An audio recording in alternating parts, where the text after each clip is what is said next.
Praise the lord. దేవుని పరిశుద్ధమైన నామమునకు మహిమ కలుగునుగాక. ఈరోజు దేవుని వాగ్దానము, ఉపదేశమును అంగీకరించువాడు జీవ మార్గములో ఉన్నాడు. సామెతల గ్రంథము 10వ అధ్యాయము 17వ వచనము.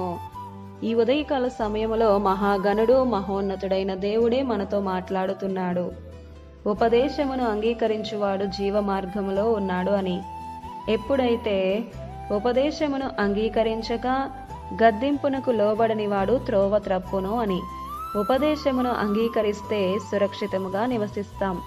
ఉపదేశమును వినువారు ధన్యులు అని వాక్యం సెలవిస్తుంది. కొందరు విని వదిలేస్తారు, కొందరు విని వాక్యానుసారముగా జీవించాలి అని అనుకుంటారు, కానీ అలా జీవించలేకపోతున్నారు. బంగారు కంటెను అపరంజి కంటెను నీ ఆజ్ఞలు నీ ఉపదేశములన్నీ యథార్థములు. దేవుని మాట శ్రద్ధగా విని ఆయన ఆజ్ఞల ప్రకారం జీవిస్తే సమస్త జనముల కంటే ఎక్కువగా నిన్ను హెచ్చిస్తానంటున్నాడు. నిన్ను తలగా నియమించును గాని తోకగా నియమింపడు.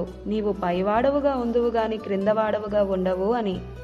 దేవుని మాట వినవు, ఆ ప్రకారం జీవించలేని నిన్ను ఆయన ఎలా రక్షించగలడు? ఎలా నీకు సహాయం చేస్తాడు? ఆయన యందు భయభక్తులు కలిగి ఉంటే, ఆయన మాట వినాలి, ఆ మాట ప్రకారం జీవించాలి అని నీకుంటే, నీవు అనుసరించుటకు ఆ మాట నీకు బహు సమీపముగా ఉంది. నీ హృదయమున నీ నోటే ఉన్నది. ఆయన నీకు బోధిస్తారు, నీవు ఎలా నడవాలో, ఎలా జీవించాలో.